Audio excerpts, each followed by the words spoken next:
investments in climate and clean energy flow to disadvantaged communities, building resilient infrastructure that can withstand the impacts of climate change, that helps combat the climate crisis, and finally, coordinating with state, local, tribal, and territorial governments in implementing these critical investments. We also announced yesterday that former Lieutenant Governor and former Mayor Mitch Landrieu will be leading this effort, and the executive order also started a task force that will include that will be co-chaired by National Economic Council Director Brian Deese, and, of course, our new implementation coordinator, Mitch Landrieu, and will include a number of members of our cabinet. With that, Colleen, welcome. I don't think I've engaged with you in the briefing yet, No. So welcome to the briefing room. Thank you. It's nice to be here. So the bill is being signed, and now we're going to spend the money. So I wanted to ask a little bit about if the president has been in touch with governors about how the funds are going to be spent.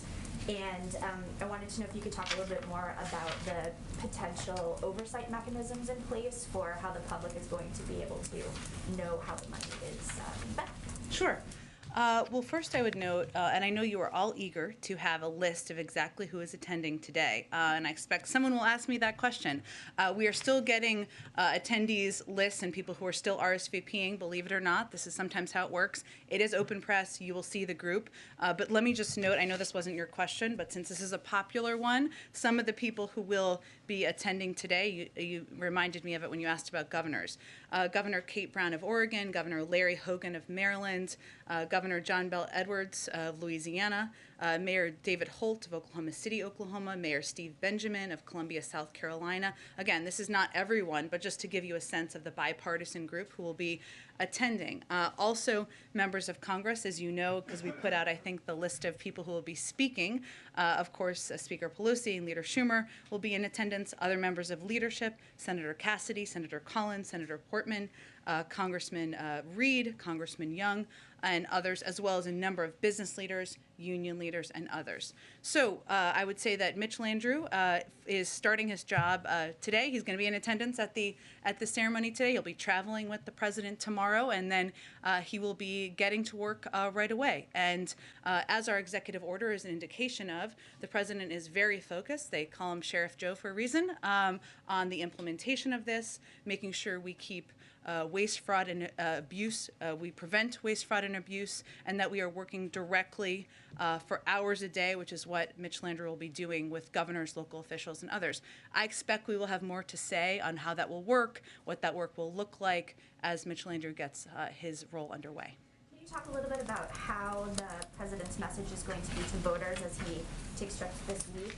You know, how is he going to explain to the voters how the spending plan is going to help deal with inflation, supply chain issues? Sure. Well, let me give you, I know he's going to speak in about an hour and a half, depending on how long the pre-program is, but a little bit of a preview of what you'll hear from him today, and I think that will also be an indication of how he'll talk about some of these plans when he's out in the country. One, you'll hear him convey today that he's also frustrated by the negativity and by the infighting that we've seen in Washington over the last couple of months. He's tired of it too, and that he knows that what the American people expect is that leaders are going to be talking about issues that matter to them, the issues that they're talking about at their kitchen tables, in their communities, in community centers, at their kids' soccer games, or whatever it may be.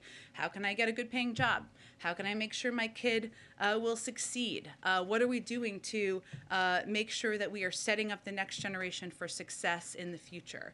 And so what you'll hear him talk about today is how this bill, the Bipartisan Infrastructure Plan, will impact people's everyday lives.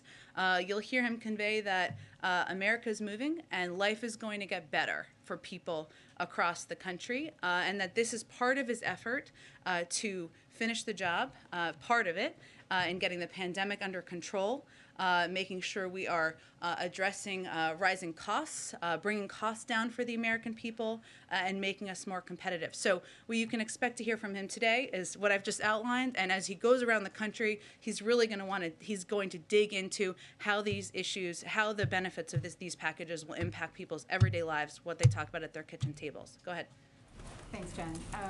We've got the meeting later on today between President Biden and President Xi. Yeah.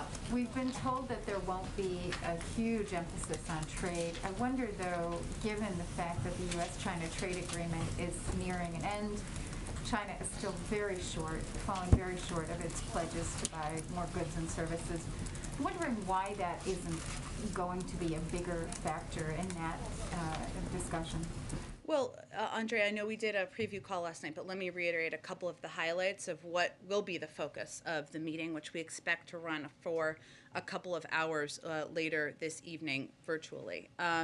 One, the meeting, in our view, is an opportunity to set the terms of the competition with China in a way that reflects our interests and values, insists that the PRC play by the rules of the road. So there are areas, of course, of concern as it relates to the economy, where the president will certainly express his concern, express his view that China should be playing by the rules that the rest of the global community expects, raise our concerns with a number of their actions, and discuss areas where our interests align. As you know, Ambassador Tai gave a speech just a few weeks ago outlining our role where we are in the phase one. She is running point, and the president entrusts her to lead these negotiations and discussions around trade, tariff reviews. That's why there's a lot to discuss in this discussion. There'll be a call late tonight, have your coffee now, to read out this call, and there could be a range of topics discussed, but it's really under her purview. He entrusts her to do that. He's regularly briefed, and that's why there's a lot of other topics that will be discussed. Is he going to foot stomp, though, his insistence that China make good on those promises?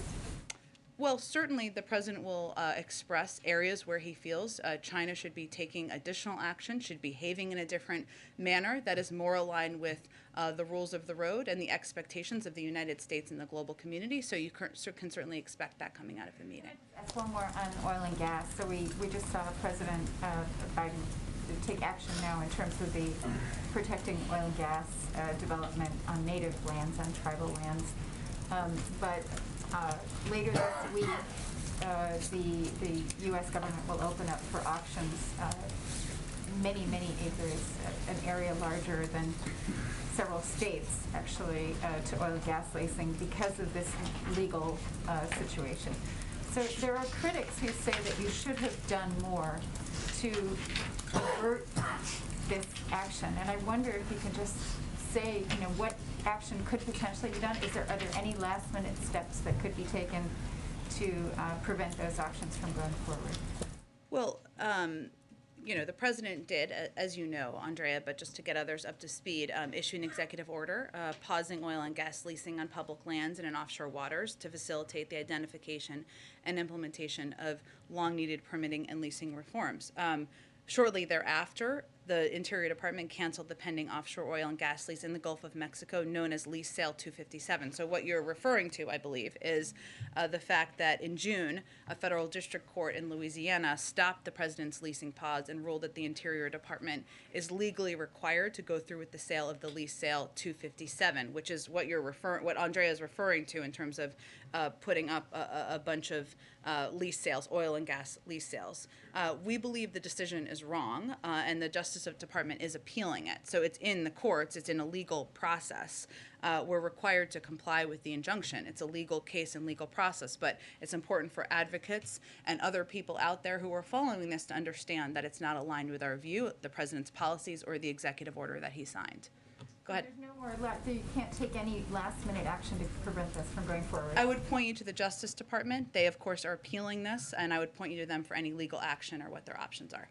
Just following up, it was tangentially related to China and trade.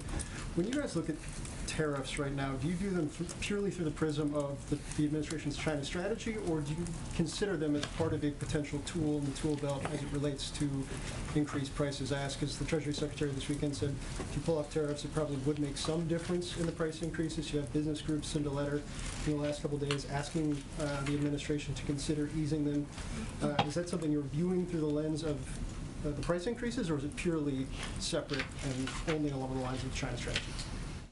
Well, it is part of the China strategy, but it is also something that even while we have been pursuing phase one enforcement, which is what Ambassador Tai gave a speech about a couple of weeks ago, we've restarted our domestic tariff exclusions process to mitigate the effects of certain tariffs because, as you said, there are certain industries that are impacted, and there are areas where they don't generate strategic benefit, but they raise costs on Americans. So that is all a part of the review, and certainly part of the review is our China relationship is the backdrop for it, but also the impact on Americans, how we're strengthening the middle class is the priority and the focus for the president. I will say, just on the China meeting, one of the things as you look at this meeting and where it's falling, the president and the national security team feel that the president is coming into this meeting really from a position of strength. If you look at where we were 9-10 months ago, and if you look at how we outlined our approach to China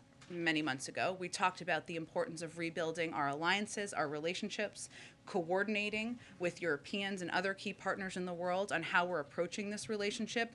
We have made enormous strides in building those relationships, including on the president's trip just 2 weeks ago, where he had a range of conversations. In addition, the president has also emphasized the need to come to this relationship, one, through the prison of competition, from a position of strength as it relates to what we're doing at home. Today, he is signing this infrastructure bill. And this infrastructure bill is essential and important for many reasons, but one of which is for the first time in 20 years, we will be investing more in infrastructure than China. And that is going to strengthen our competition at home in addition to putting millions of people to work. And one more on the economy. The University of Michigan Consumer Sentiment Survey came in at lowest levels since November of 2011. You look at the story that you guys have made clear you believe you have on what the president has accomplished in the last 10 months. You're also seeing all of your own numbers. What do you attribute that to? Is it just inflation? Is it coverage? Is it, what does the White House think is driving consumer sentiment to be at that low level? Well, I would say, without being an economist, we look at most of these data points through the prism of COVID, and we know that we are in this place we are in now because of COVID, because of the impact of the pandemic. That has led to inflation, that has led to supply chain issues, and we know that even on a fundamental human level, people are tired of the pandemic. And so it's hard to get into the psychological mind, which this is a measure of course, different than some other data, but we see that consistently across a range of data and a range of economic analysis and even polling as it relates to how the current state of play in the country is impacting the American people. Go ahead. In that same vein, can you just expand on that as it relates to the poll that came out this weekend? You've got the president's popularity down to 41%, approval on his handling of the economy down to 39%. And then you see the response to his legislation, which is pretty popular. Yeah. Where's the disconnect there? And that his legislation right now, infrastructure particularly, is significantly more popular than he is. Well, what we see this as is an opportunity because we know that the president's agenda is quite popular, as you noted. And as you can see in the poll, the American Rescue Plan, the infrastructure deal are some of the most popular major pieces of legislation in the last 20 years. The bipartisan infrastructure deal and the Build Back Better agenda are very popular. And on COVID, polling shows there is support for our vaccine requirements. We know also, and I've been doing press and communications for some time, I will tell you that you don't design a communication strategy around infighting within the Democratic Party in Washington. That is not how you typically design it. That has been a necessity in order to get this legislation done. And looking back, the president would have done the same thing because he wants to deliver for the American people. But now is an opportunity for the president, the vice president, I'll note, and he'll mention this today, our cabinet, to be out in the country, connecting the agenda, the impacts on people's lives, moving beyond the legislative process to talk about how this is going to help them. And we're hoping that's going to have an impact. But you don't see the infighting in Washington within the Democrats' own party as the reason for the president's approval rating as where it is, do you? Well, we think, one, there's a couple factors. One is people are still, there's a fatigue from COVID. We see that in poll after poll, in your poll, and many other polls that have come out around the country. People are sick and tired of COVID and the impacts on the economy. We understand that. We're tired of it too. That's why this is the #1 priority, continues to be getting COVID under control. I was just noting the fact that how we have spent our time and how our time has been consumed here is by getting this bill across the finish line. There's absolutely no regrets about that. This is going to get America, continue America moving again, make a fundamental difference in people's lives. But it hasn't allowed for all of the time we would typically be out there talking about the benefits as the bill was not finalized. It wasn't finished. We're looking forward and eager to do that. And just quickly on infrastructure, you said at the top that the president's message is going to be that it's going to get better. How this is just going to lay out how this is going to impact their lives. What is the timeline on this, particularly what he is signing today? When will Americans start to see this in their communities in a very real way?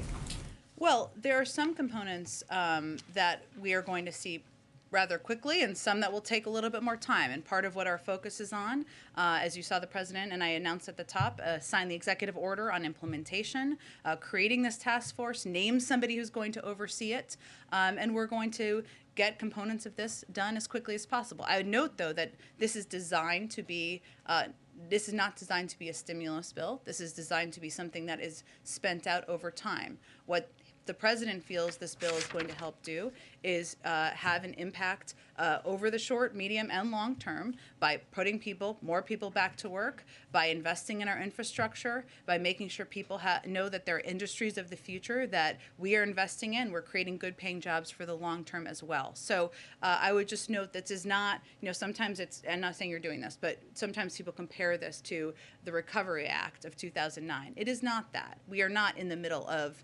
a historic economic crisis right now. This is an opportunity to build our country back better, build our industries back better, and that's what we are going to work to do as we implement this bill. Go ahead. Thanks, Jen. A couple more China questions in advance of tonight's meeting. Has the president been briefed on China's hypersonic test this summer, and does the president intend to bring up that hypersonic test in this meeting?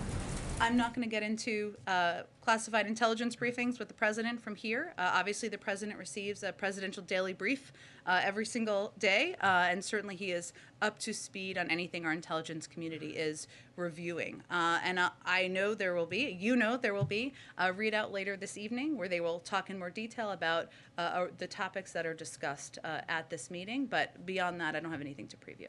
That test has been described by analysts as China's Sputnik moment or the start of a new arms race between China and the U.S. Does the president see it that way? I don't have anything more to speak to it beyond what I've said. And the president this summer told Peter here that he does not consider President Xi an old friend. How would you describe their relationship going into this meeting?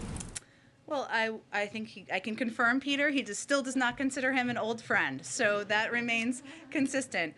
You've heard the president note in the past that President Xi is somebody he's spent time with, he's had face-to-face conversations with, and because of that, the president feels that he's able to have candid discussions with President Xi, someone where he can with whom he can raise directly areas where we have concern, whether it's security issues, whether it's economic issues, whether it is human rights issues, and he will certainly do that this evening during the call. But he will also look for areas where we can work together, and where there are areas where there is cohesion of opportunity moving forward. So it gives him the opportunity, it gives him the ability, I should say, to approach this multi-hour meeting with a level of candor, to be direct, not to hold back, and to continue that moving forward. I'll note that because of the the condensing of power in China, that this relationship, these ongoing discussions between President Biden and President Xi, we feel is a key part of having intense diplomacy with a country that it's important to do that at this stage. So, but the long history helps enable him to do that effectively. Go ahead. Thank you. Ahead of this meeting with President Xi, is President Biden considering a diplomatic boycott of the Beijing Olympics this winter? Well, I know you're asking this because there have been reports out there, or questions, I should say, about whether or not President Xi will raise the question of the Beijing Olympics. We don't know if he will or will not, and we'll leave that to them to preview. But I don't have anything beyond that for you. I've outlined for you what the president will talk about and discuss in his meeting, and that's what our focus is on from this end. Okay, there are a few reports from over the weekend that the vice president is unhappy. Can she expect the president's automatic endorsement if she decides to run herself in either 2024 or 2028? Well, first of all, the president selected the vice president because to serve as his running mate because he felt she was exactly the person he wanted to have by his side to govern the country. She's a key partner, she's a bold leader, and she is somebody who has taken on incredibly important assignments, whether it is addressing the root causes of migration at the Northern Triangle or taking on a core cause of democracy in voting rights. So that is who the president selected. I don't have any predictions of whether she will run, when she will run. I will leave that to her, but I can tell you that there's been a lot of reports out there and they don't reflect his view or our experience with the vice president. And so you guys have not heard that the vice president or key members of her staff are unhappy? Here's what I know, Peter. I know that the president relies on the vice president for her advice, for her counsel. She's somebody who is not only taking on issues that are challenging. She's not looking for a cushy role here. No vice president is, no president is, and that she's somebody that is a valuable member of the team, and he expects to also, you can all expect to be out there out in the country on the infrastructure bill, and he's looking forward to having her out there too. And then just something tied to an ongoing court case. Why did President Biden suggest that Kyle Rittenhouse on trial in Kenosha is a white supremacist? So, Peter, what I'm not going to speak to right now is anything about an ongoing trial, nor the president's past comments. What I can reiterate for you is the president's view that we shouldn't have, broadly speaking, vigilantes patrolling our communities with assault weapons. We shouldn't have opportunists corrupting peaceful protests by rioting and burning down the communities they claim to represent anywhere in the country. As you know, closing arguments in this particular case, which I'm not speaking to, I'm just making broad comments about his own view. There's an ongoing trial. We're awaiting a verdict. Beyond that, I'm not going to speak to any individuals or this case. But the president has spoken to it already, and his mom now, Kyle Rittenhouse's mom, came out saying that the president defamed her son, and that she claims that when the president suggested her son is a white supremacist, he was doing that to win votes. Is that what happened? I just have nothing more to speak to an ongoing case where the closing arguments were just made. Go ahead. Given the National Guard is on standby, though, in Wisconsin right now, Jen, does the White House or the President have any message to those who may stir up trouble, regardless of the outcome at the end of the Kyle Rittenhouse trial? Well, I can give you a little bit of an update that we're in contact, the White House is in contact with state officials at the request of community leaders. The Department of Justice's Community Relations Service has provided trainings on de-escalation and contingency planning to local community organizations, and they're prepared to provide any further assistance that is needed. But, our message, I would say, is that President Biden ran on a promise to bring Americans together and to turn down the temperature on the angry, divisive rhetoric and actions we saw over the past 4 years. That's his overarching objective. It doesn't mean that he doesn't understand. Of course he does. When emotions are high, when passions are high, we're here to provide support. And obviously we're going to wait for any verdict to come out. And beyond that, certainly we are hopeful that any protest will be peaceful. Broadly, on the state of America right now, inflation obviously at a 31-year high right now. Americans are seeing their dollars, their paychecks stretched right now. Why should Americans not be concerned that injecting another $1.75 trillion or more would further raise inflation? Because no economist out there is projecting that this will have a negative impact on inflation. And actually, what it will help do is will help increase economic productivity. It will help economic growth in this country. That and the Build Back Better agenda will help reduce inflation, will help cut costs for the American people over the long term. As you acknowledge, that's over the long term. So I guess for those Americans who are really struggling with the bottom line right now, what is the president doing now, like immediately, to try to directly impact the rising costs that Americans are witnessing? Well, the number one thing that the president can do is help get COVID under control. That we know is the root cause of inflation and the price increases we're seeing for a range of reasons.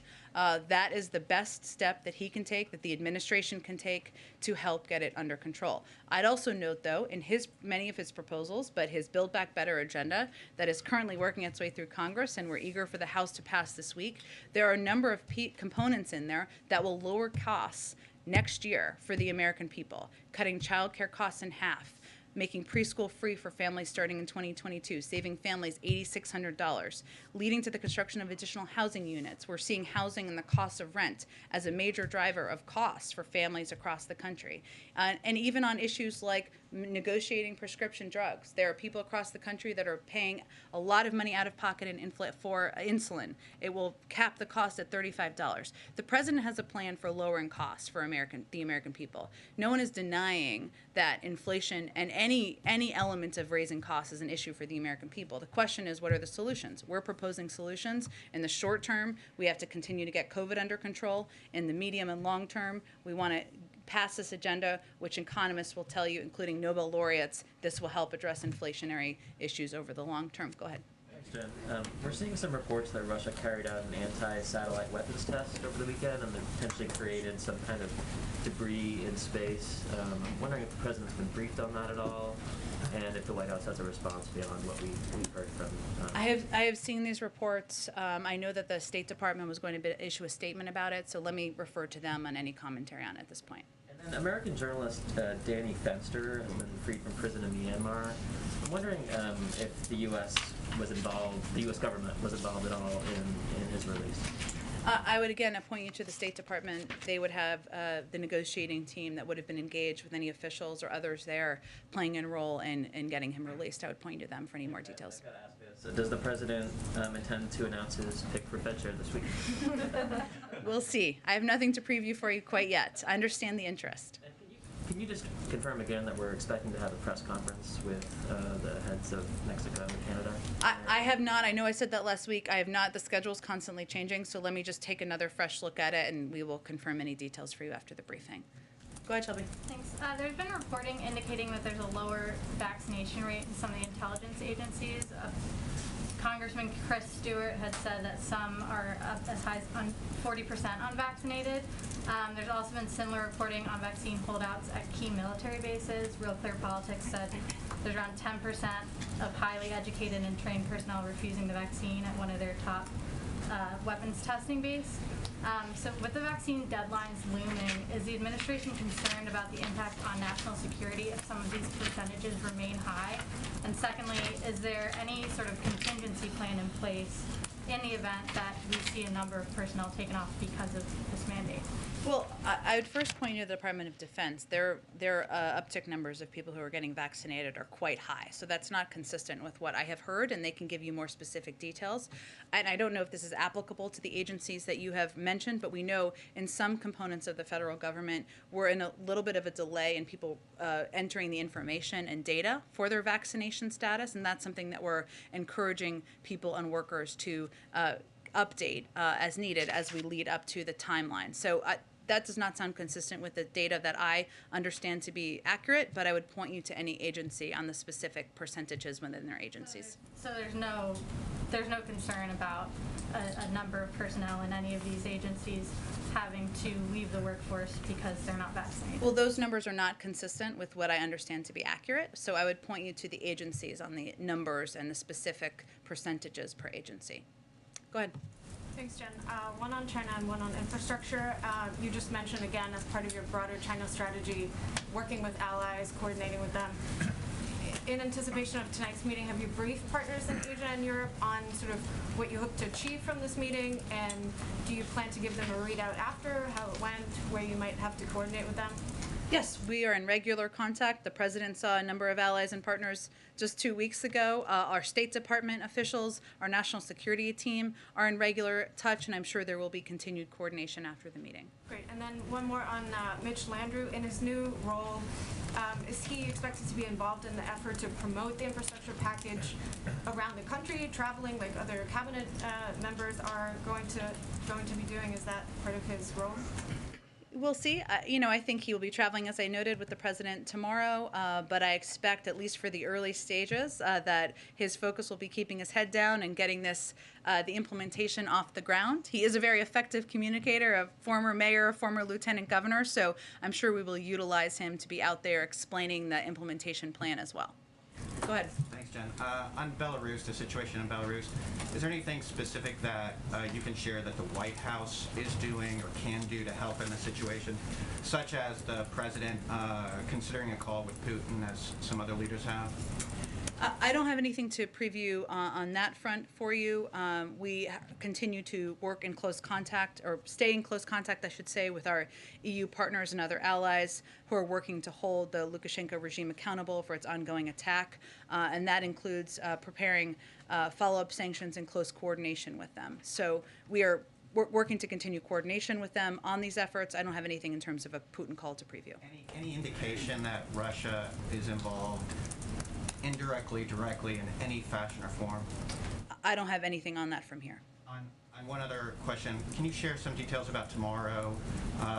It's a swing state. Why New Hampshire, and why this particular bridge? Sure. Let me just say one thing on the last piece, just so I note it. While I don't have anything to convey in terms of engagement, I can tell you that we are still calling on Russia and encouraging them directly to use its influence to pressure the Lukashenko regime to cease its callous exploitation and coercion of vulnerable people. There's no question they have that relationship and that ability to impact.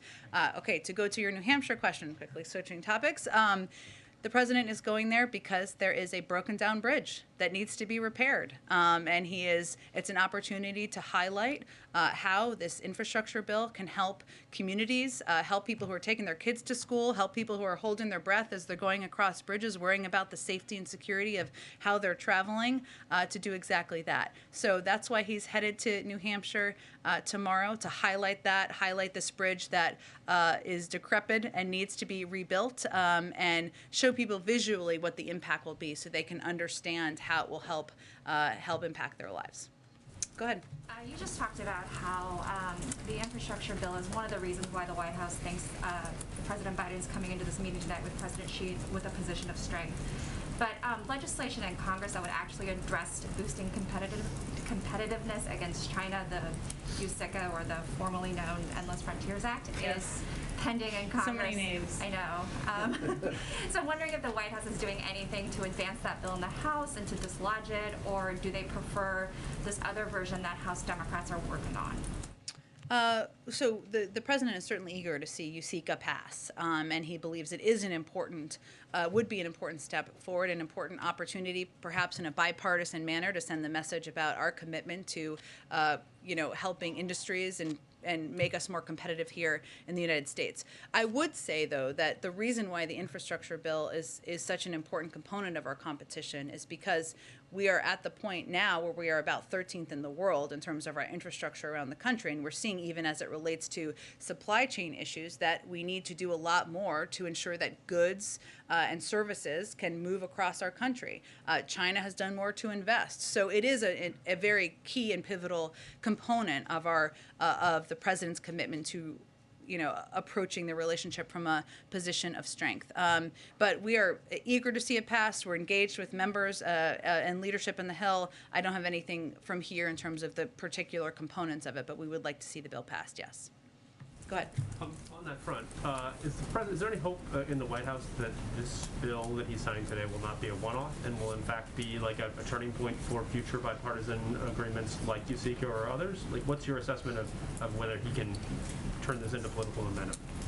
Well, I think today what we're focused on is the fact that there hasn't been a big, historic, impactful, bipartisan bill signing at the White House in some time. I guess there's a lot of ways to view that, the president is grateful, and he will note this in his remarks, for the support of everyone from Mitch McConnell to a range of members in both sides, both houses, who supported this legislation because they think it's the right thing for the American people, the right thing for their states.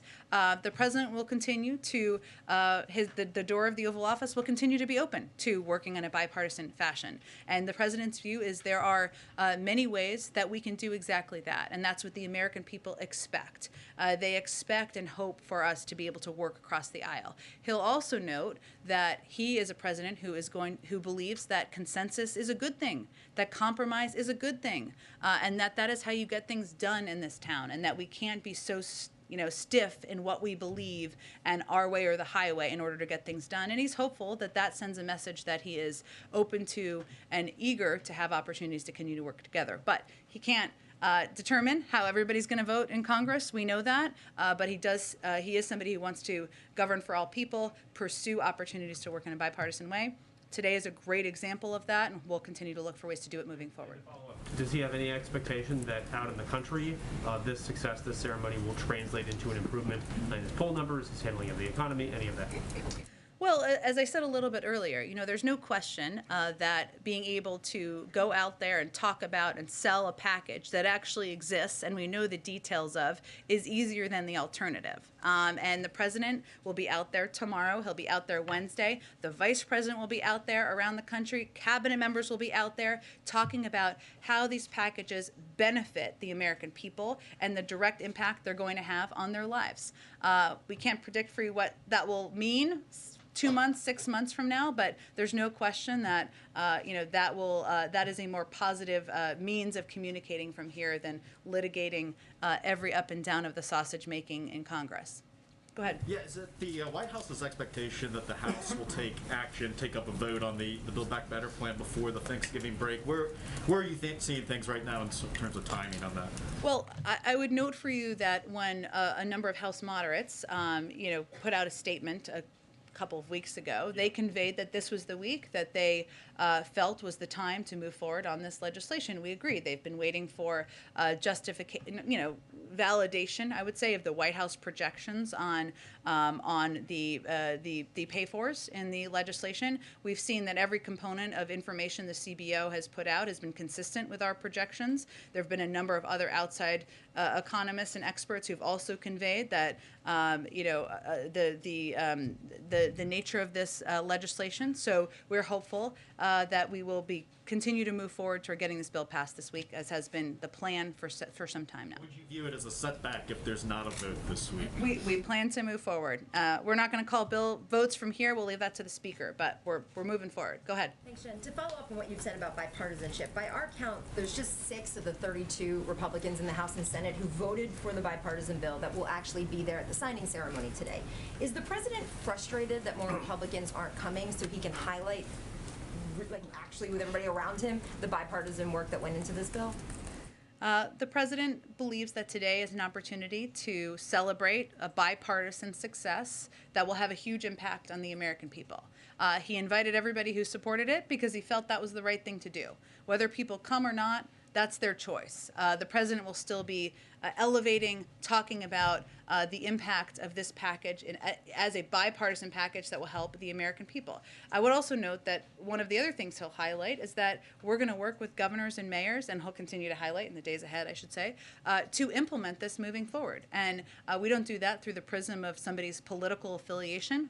He's going to work with, and Mitch Lander will be working with Democratic governors, Republican governors, Democratic mayors, Republican governors, mayors, and really what is most important to the American people is what we do from here and how it's going to impact them and make their lives better, less than the attendance at a bill signing. And that gets into my next question. The New York governor said today that there will be no MTA fare hike because of the funding that's coming from this infrastructure bill. Do you have other examples of immediate impact just like that? Like, what can we see in the next couple of days? We will.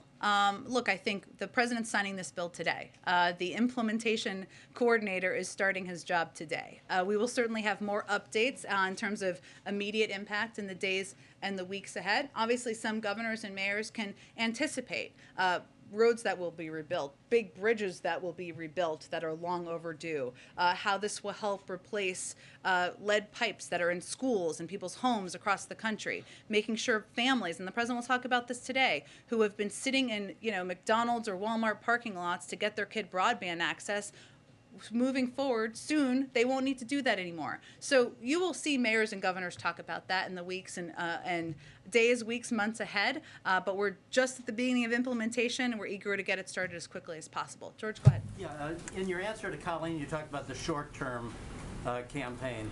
Let me ask you about longer term. You were here in 2010 when President Obama signed the ACA, gave a couple of speeches, and then moved on. Is this going to be Longer term selling, are we going to see him a year from now at bridges and so on, or is it? A year from now is an eternity away. I will note. The president wants to spend some sustained time out there communicating with the country. There's a lot of ways to do that. Certainly he loves getting out in the country. No one loves a bridge or rail more than President Biden. So you will certainly see him out there. You'll see the vice president out there quite a bit over the coming weeks as well. You'll see cabinet members out there as well, fanning across the country and talking about the direct impacts on people's lives. So I can certainly, you can certainly anticipate, George, that a couple weeks, months from now, we will have a whole bevy of events and photos and interviews that the team here will have done, including the president, to go out there and communicate directly with the American people. Thanks. Oh, okay, one more, and then we'll go. Yeah, one more, go ahead. Thank you. I want to ask you, even though you said earlier you're not going to comment necessarily on the trials that's happening, but when we look at the case, Ahmaud Arbery trial, and we're seeing what's happening on the outside of this trial, and then you have one where just a pastor, Reverend Jesse Jackson, coming into a courtroom is seen as threatening. And then 100 pastors coming this Thursday to pray outside of the courtroom. What was the president's response to that? Even though the judge, reprimanded the lawyers, however, it still speaks to what's happening in our criminal justice system, the unfairness, even in the Rittenhouse trial. How race has really still taken precedence over in both cases, and people are wondering what's happening next. I appreciate your question, and I just want to be clear that what I don't want to comment on from here is ongoing trials where there are, where the cases are being heard, where the jury is still making decisions, and that's just a responsibility we have from here. I have as the spokesperson, right, for the White House. I will note that, of course, the president has watched, and you've heard him talk about the impacts that what he has seen across the country, protests, the emotions, racial injustice, whether it's in our legal system or it's in policing and the reforms that need to happen. And that is something where there's not one event, of course. There are many events that have deeply impacted him and made this a priority for him and this White House. I know as there are verdicts and as there are, we will have more to say, but I just am limited in what I can convey beyond that from here. Okay, thank you, everybody. Thank you, everyone.